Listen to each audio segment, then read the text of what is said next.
Ta femme est encore meilleure que la mienne. En fait, vous avez tous les deux beaucoup de chance de vous être trouvés. Vous êtes faits l'un pour l'autre, et personne ne peut vous séparer. » Voyant le silence de Rishi et Tanuja, Raj commence à soupçonner qu'il y a un problème entre eux. Il prend leurs mains et les emmène au temple de la maison, en disant « Je vous ai amenés ici pour que vous ne puissiez pas mentir. Dites-moi honnêtement, y a-t-il un problème entre vous? Voulez-vous rester ensemble? » Rishi répond rapidement « Non, papa, ce n'est pas ça. De petites disputes arrivent dans tous les couples.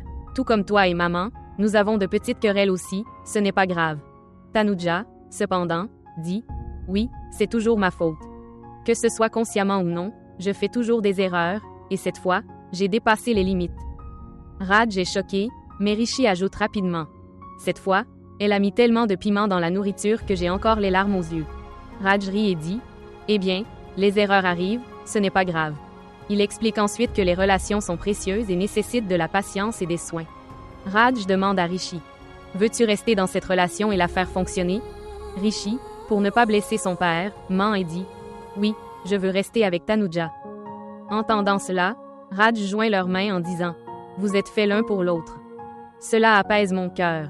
Il admet qu'il a précipité leur mariage et l'a imposé, demandant à Tanuja de s'asseoir dans le mandap sans lui donner le choix, mais il la rassure que les choses s'amélioreront avec le temps.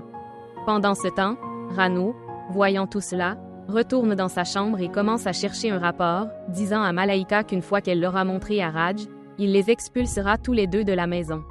Alors qu'elle cherche, Daddy entre et l'avertit « As-tu perdu la tête? Tu es obsédé par les mots de cette fille.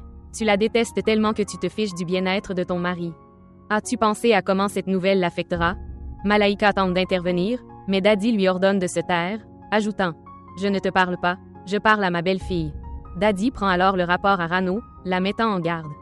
Rano argumente, disant « Il finira par le savoir un jour. » Daddy répond « Quand il le saura, il le saura. Mais tu ne vas rien lui dire. Oui, je suis d'accord que Tanuja n'est peut-être pas le meilleur choix pour Rishi, mais laisse-moi te dire que cette fille est Hervelée, référence à Malaika, n'est pas meilleure non plus. Elle ne comprend ni les relations ni la culture. En tant que mère, ne vois-tu pas ce qui est bon pour lui? » Malaika part en colère, et Tanuja retourne dans sa chambre.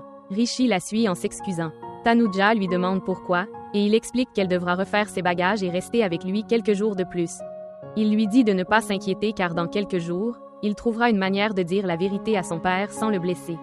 Pour l'instant, elle devra supporter cet amour factice, ces rituels et ce faux mariage. Il la rassure en lui disant que ce n'est qu'une question de jours. Il lui rappelle que quand son père revient, il demande souvent ce qui s'est passé en son absence, alors elle ne doit pas donner d'indication d'un grand conflit entre eux. Tanuja pense alors dans son esprit « Pour rester avec toi, je pourrais supporter non pas un, mais 1000 rituels de ce genre. »